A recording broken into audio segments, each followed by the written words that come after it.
and welcome to the Manga Line channel. I am Kaze, and today I will be starting a playthrough of Elden Ring with a very particular challenge in mind. I will be using the Greatsword exclusively and trying to defeat all Remembrance bosses in the game. The challenge comprises of 5 core rules that I must adhere to throughout the entire playthrough.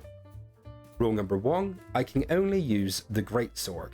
Rule number 2, I have to do all bosses and all content solo. Rule number 3, no spirit ashes, including mimic tier, obviously. Rule number 4, I cannot use magic of any kind. And finally, rule number 5, I must complete this challenge with 369 deaths or less, 1 for each chapter of Berserk released to date. And here we are, we're in.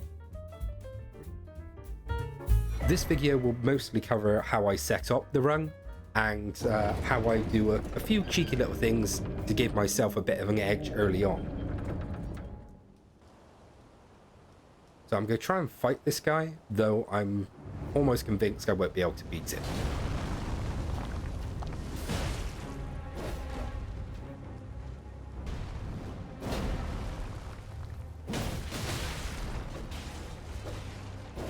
I've got to remember to not rely on jumping attacks too much.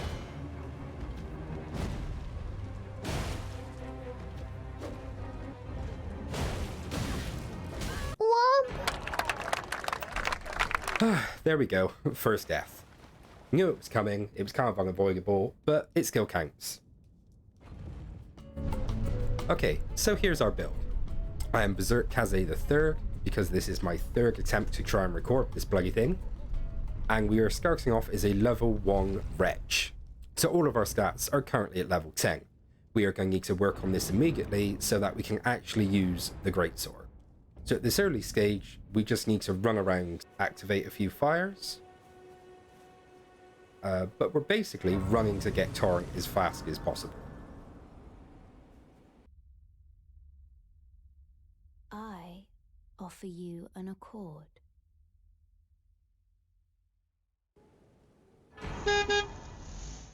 Use it to traverse great distances. Then we're going to cheekily run down here as quickly as possible, grab our first whetstone so that we can actually change Ashes of War. And we're off again. Oh, getting hit, but ignoring combat wherever possible. My aim is not to hit anyone until I actually have the Greatsword. Here we're just going to quickly sit and we're going to change the time to day so that I don't have to deal with the Night Rider on the bridge. So we're making a beeline now for the 3rd Church of Marika, which is on the outskirts of the Mistwood, so we can grab the physic. So here we are, we grab this, which is our first part of the physic, and we grab our first tier.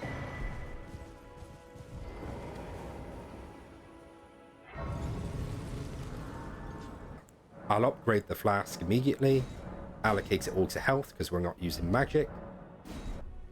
Won't bother with the physic because we're just about to grab the 2nd part. And we're off to the Minor Erdtree.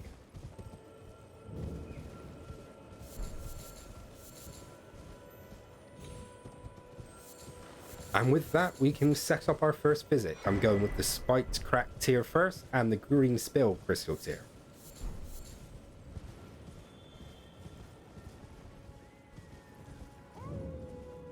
We ignore the bear, jump straight down, and we get our first talisman. It's very convenient for our build that all of this is located in early game. And with that, we have the Axe Talisman. Then we try not to die to the bear. And we're going to zigzag so we don't get one shot by his raw attack, or he doesn't chase us. And we're going to grab the map while we're here.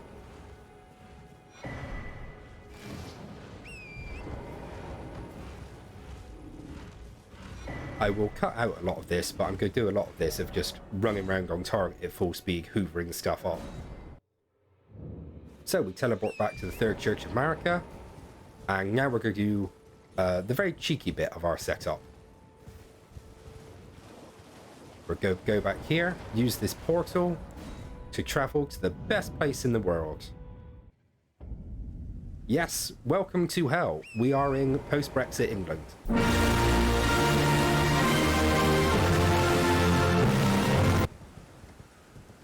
And then we're going to take a wide detour around here.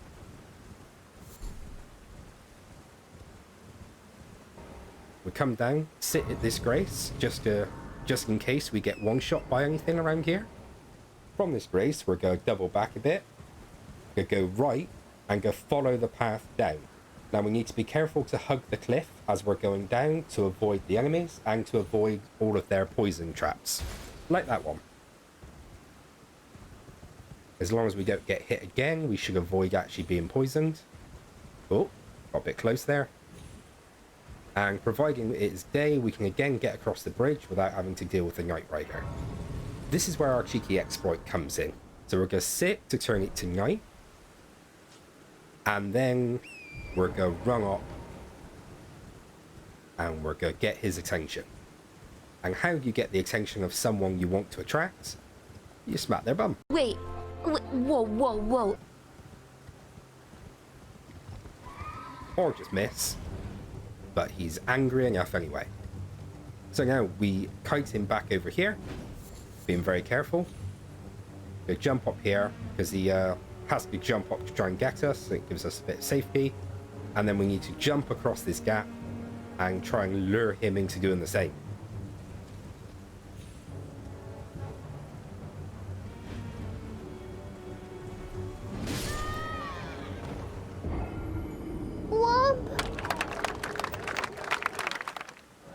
Important note, try not to get caught on physics objects so he can corner you and one-shot you. It's no big deal if you die. Just run back up, spank him on the bum again, and then continue to kite him round. This may take a couple of attempts, but this is definitely doable. He does occasionally teleport back, or just decides to go back, but just simply repeat. The hardest thing about doing this and about filming this part is that you cannot keep the camera locked onto him because then you cannot see when you're jumping. So you need to sort of listen to where he is and occasionally turn the camera to look at him before quickly restoring it to focusing on the jump.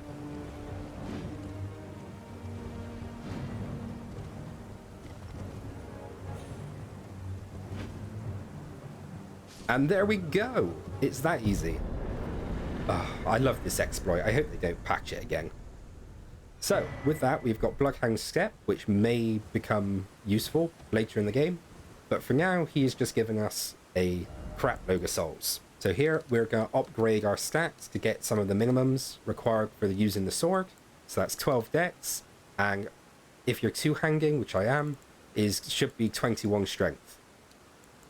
I'm going to put a little bit more into strength and a bit into vigor just to make my life a bit more comfortable early on. So this is where we currently stand. We are level 25 and we've improved our stats a bit. We can collect some more runes here just because they're there. It'd be rude not to.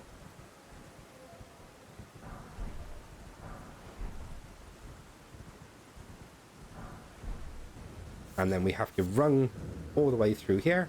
Go careful not to get hit by lightning or get hit by the tree guardian.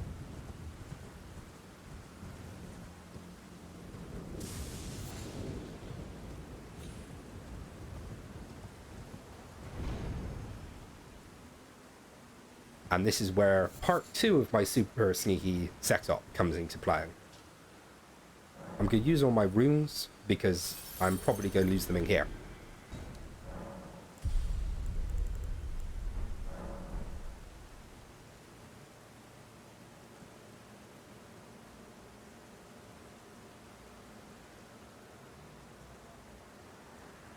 You're going to want to come into here as naked as possible so you can fast roll and you just sprint through.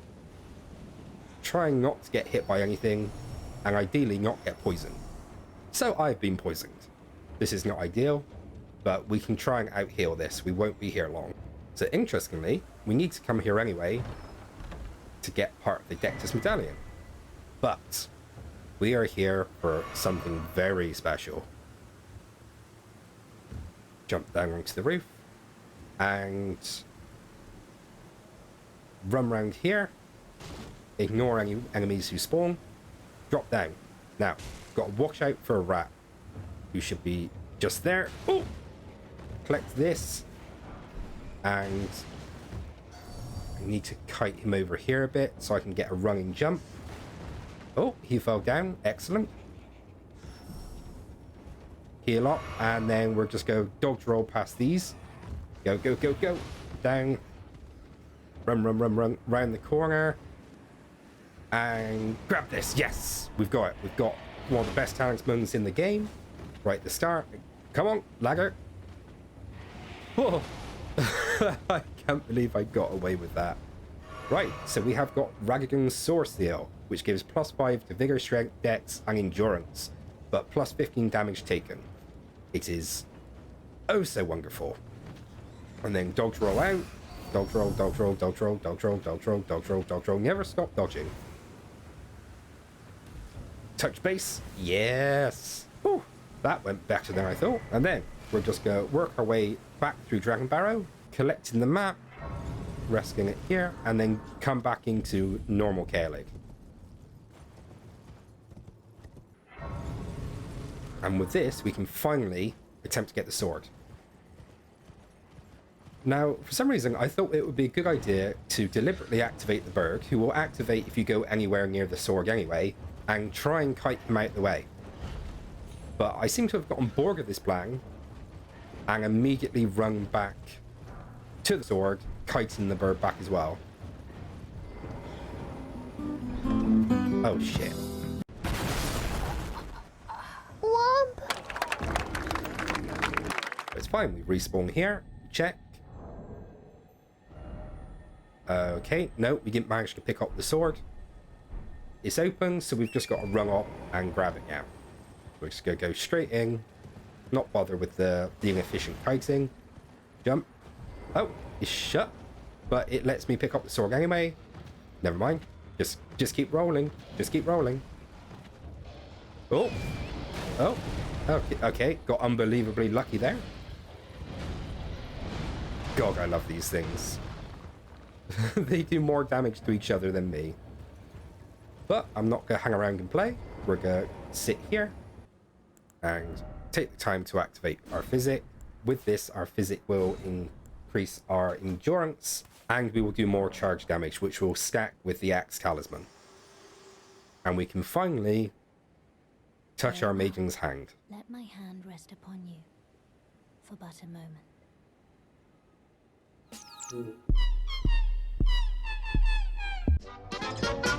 Well, that's the round table. Shh! You want to get sued?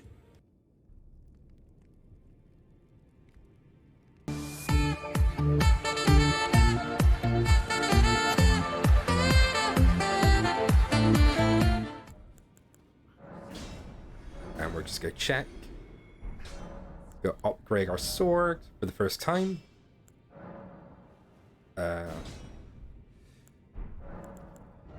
As good practice, I will be selling every single piece of equipment I can't use, and I'm going to buy my first bit of armor, just for efficiency's sake. And there we go.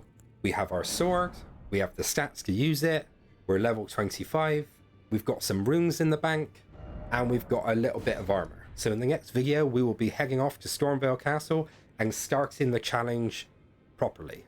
Thanks for watching, I've been Kaze, and I'll see you next time.